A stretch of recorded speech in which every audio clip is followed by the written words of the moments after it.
Assalamualaikum warahmatullahi wabarakatuh.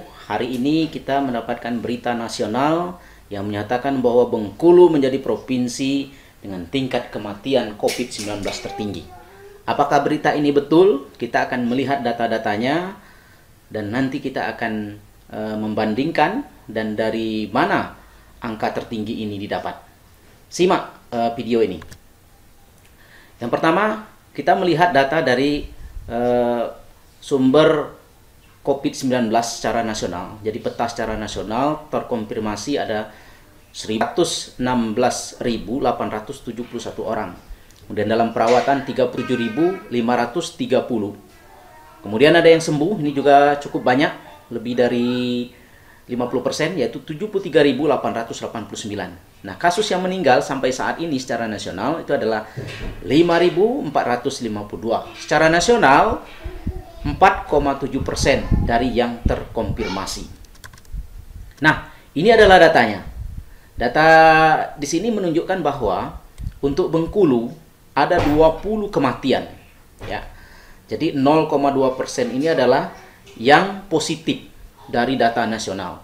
Yang positif dari data nasional itu yang tertinggi adalah Jawa Timur, kemudian yang kedua Jakarta. Dan Bengkulu ini ada pada peringkat bawah karena memang jumlah total yang positif COVID-19 itu 239. Di sini menunjukkan bahwa Bengkulu rendah. Jadi tidak terlihat bahwa Bengkulu ini adalah yang tertinggi. Nanti kita lihat untuk kasus yang meninggal. Nah, teman-teman sekalian, data berikutnya kami tampilkan adalah terkait dengan perkembangan kasus terkonfirmasi.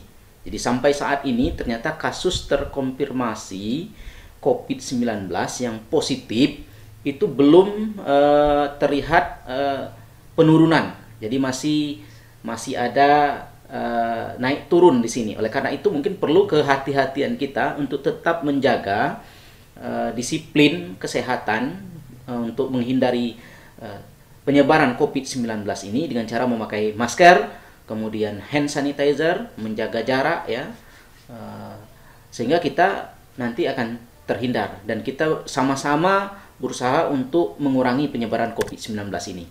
Kemudian perkembangan kasus sembuh hari per hari juga kita melihat mengalami peningkatan. Jadi ini adalah suatu upaya baik dari Kementerian Kesehatan terutama dan tenaga-tenaga medis yang berjuang di COVID-19 ini. Kita berikan apresiasi yang luar biasa kepada mereka-mereka yang di garis terdepan.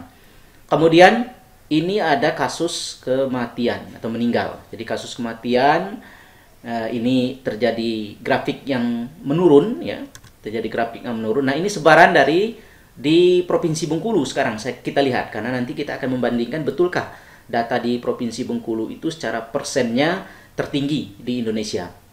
Nah, kita lihat di sini petanya ada yang hijau, ada yang oranye di situ, ada yang kuning ya. Yang oranye itu di Kota Bengkulu dan Kepahyang. Kemudian yang masih hijau itu Moko-Moko, Bengkulu Utara, Bengkulu Selatan. Data ini kami ambil dari situs resmi COVID-19 Provinsi Bengkulu.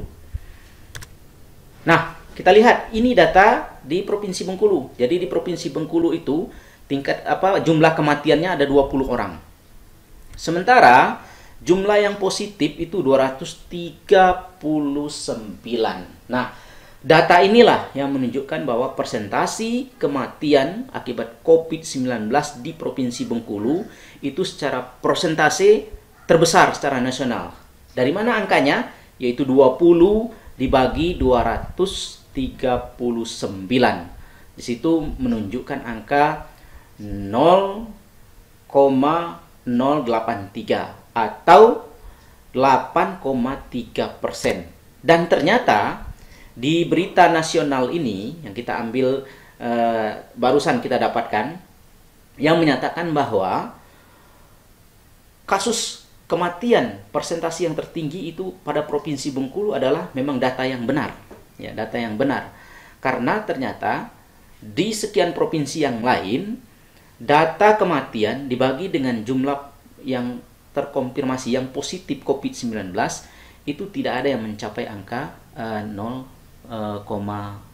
atau 8,3%. Nah, data inilah yang kemudian menunjukkan bahwa berita ini memang benar adanya. Artinya dari sekian banyak yang terkonfirmasi secara persentase yang meninggal di Provinsi Bengkulu itu persentasinya lebih besar dibanding dengan provinsi-provinsi yang lain. Walaupun yang terkonfirmasi itu sedikit. Jadi ini kita sedikit membahas berita yang cukup viral hari ini. Maka teman-teman, kita perlu kehati-hatian terhadap penyebaran COVID-19 ini. Yang kita ketahui bersama, sekarang ini lagi viral, ada beberapa yang terkonfirmasi positif, ada anggota DPD, ada beberapa ASN di Sekretariat DPR Kota Bengkulu, DPRD Kota Bengkulu, kemudian ada juga di beberapa pegawai bank. Oleh karena itu, terus menjaga kesehatan supaya Provinsi Bengkulu ini bisa terbebas dari COVID-19. Assalamualaikum warahmatullahi wabarakatuh.